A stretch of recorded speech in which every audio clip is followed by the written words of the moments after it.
Mais que um ato de amor, vacinar os filhos contra doenças graves é um dever e sua omissão ou negligência pode resultar em multa e na perda da guarda da criança.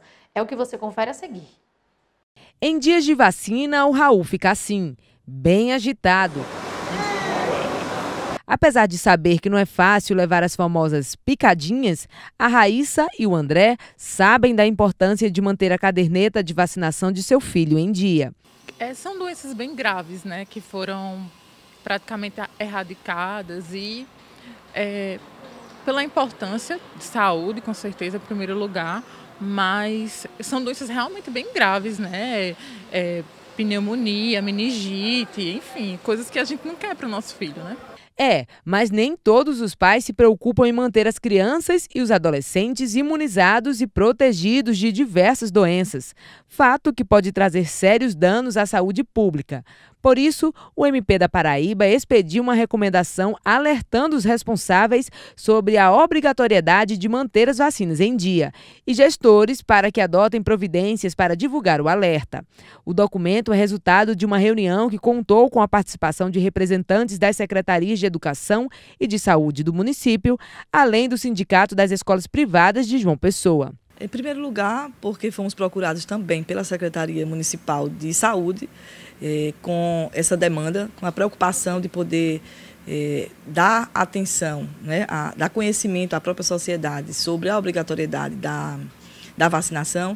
E como o Estatuto da Criança e do Adolescente prevê isso, aí fomos procurados exatamente por essa razão, né? Até porque o Estatuto da Criança e do Adolescente, não somos nós que estamos dizendo. O próprio Estatuto, no artigo 14, parágrafo 1º, ele é bem claro ao dizer que a vacinação ela é obrigatória dos casos recomendados pelas autoridades sanitárias. Significa que não é uma liberdade para os pais, e sim uma obrigatoriedade. O coordenador do Centro de Imunização da capital lembra que a ausência de vacinas pode causar danos irreparáveis. Pronto, a partir do momento que essas crianças não são vacinadas, elas levam um risco a toda a população, porque se essa criança ela chegar a adoecer, as crianças que não estão vacinadas, elas podem estar adoecendo e isso gera uma epidemia de doenças. Então a gente precisa evitar que a doença chegue até a gente. Nos serviços públicos, ter o caderno de vacinas em dia pode ser uma porta para diversos benefícios, como o Bolsa Família, por exemplo, ou até mesmo renovar a matrícula escolar, como explica a secretária de Educação do município. A gente tem uma compreensão de que, para que a gente execute ou efetive uma matrícula na rede municipal, a gente pede como requisito a apresentação do cartão de vacina. E esse cartão precisa ser atualizado, tanto na efetivação de uma matrícula, como na renovação dessa matrícula. Quando esse cartão não está atualizado, a gente orienta a família a procurar o setor competente para atualizar o cartão. Caso isso não aconteça, a gente tem uma parceria muito forte com os conselhos tutelares, então as diretoras são orientadas a fazer os relatórios e tornar ciente, né, ao órgão de proteção para que realmente essa família seja orientada e, de fato, ela cumpra as suas obrigações junto ao seu filho. Nas escolas particulares, o alerta também é feito. Na escola particular, não existe a obrigatoriedade da vacinação para efetuar a matrícula. No entanto, a orientação do sindicato é de efetuar junto às escolas efetuarem com seus alunos e com seus pais um trabalho de conscientização, demonstrando a campanha que está tendo no momento da vacinação, com a divulgação, fazendo trabalho de conscientização dos alunos e dos pais para que os pais levem as crianças para se vacinar e as crianças elas cheguem em casa, peçam aos pais para se vacinar, para evitar assim essas doenças mais sérias, vamos dizer assim, e de fácil contágio. A obrigatoriedade vacinal está inserida no Estatuto da Criança e do Adolescente, que prevê inclusive punições para pais ou responsáveis que não providenciarem a vacinação obrigatória. Então a gente quer trazer esse pai e essa mãe para ouvir as orientações e mostrando que, uma vez não cumprindo o seu dever, né, porque é um dever inerente ao poder familiar, a vacinação, então não cumprindo esse seu dever, vai existir uma consequência legal, ou seja, que pode haver não só a incidência da própria multa, como a perda da guarda. E a partir daí, nós queremos mostrar a necessidade, né, dos esclarecimentos, principalmente por conta das fake news. A bacia do Rio Gramame é responsável pelo abastecimento de água de aproximadamente 1 milhão de pessoas que vivem na Grande João Pessoa. O processo de degradação, porque passa há anos o manancial, levou o Ministério Público a adotar uma série de medidas. A seguir, você vai ver uma reportagem sobre os resultados da última pesquisa realizada na bacia e saber que medidas deverão ser adotadas pelo MP sobre o assunto. Juntos, pesquisadores, autoridades jurídicas, ambientalistas e sociedade civil discutiram o futuro das bacias hidrográficas dos rios Gramame e Abiaí. A discussão é baseada num estudo realizado pela Universidade Federal da Paraíba em parceria com o Fórum Permanente de Proteção do Gramame, formado pelos Ministérios Públicos Estadual, Federal e do Trabalho, além de outros órgãos públicos, empresas e associações que se comprometem com a revitalização do local. Nenhum órgão público é mais adequado e legitimado para essa moderação do que o Ministério Público. O que nós estamos fazendo é o que o Ministério Público deve fazer, chamar o poder público, chamar as empresas privadas, chamar os produtores, chamar a população, aglutinar numa mesa de conversação, numa mesa de negociação, numa mesa de diálogo e com eles discutir que ações nós devemos fazer para que nossos filhos, nossos netos, nossos bisnetos, nossa descendência tenha água em quantidade e boa qualidade. Os resultados da pesquisa foram apresentados durante uma audiência pública que aconteceu na UFPB.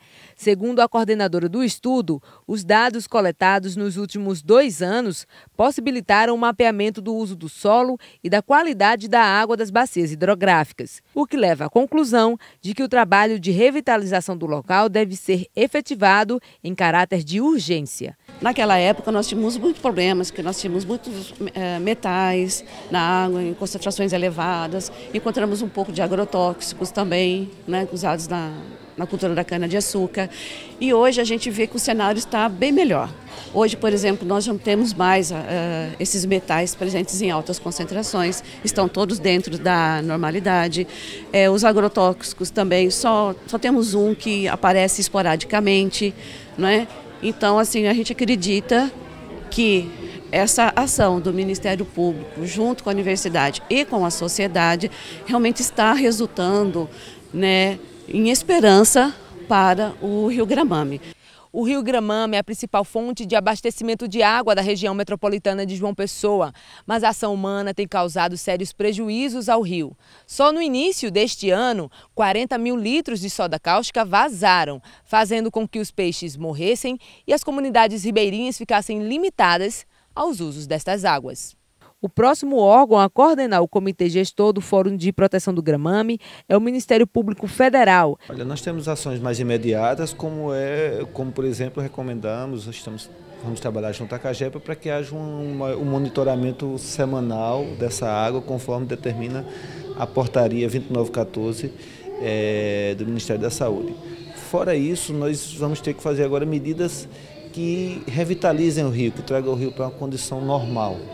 É preciso ver que até agora o trabalho mostrado, nós temos degradações que afetam a quantidade de água do rio, mais de 50% da área de preservação permanente degradada, sem nenhum tipo de cobertura vegetal, de forma totalmente ilegal. E temos ações também, fatos que afetam a qualidade dessa água, ou seja, contaminação em níveis que já trazem um alerta, ainda não são acima do permitido para consumo, mas já é acima do permitido para que tenha um monitoramento semanal dessas águas. De que forma isso vai ser corrigido? Ou seja, vocês vão cobrar exatamente de quem, de que forma esses problemas vocês vão tentar sanar esses problemas?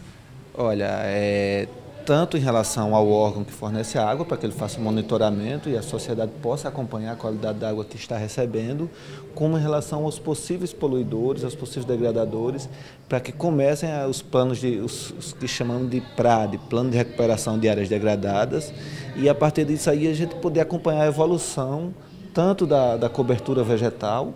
Essa evolução da cobertura vegetal traz os dois efeitos, tanto a quantidade de água, você restaura a vegetação da nascente, você tem maior quantidade de água, como você cria filtros naturais que fazem com que a qualidade desta água seja melhor.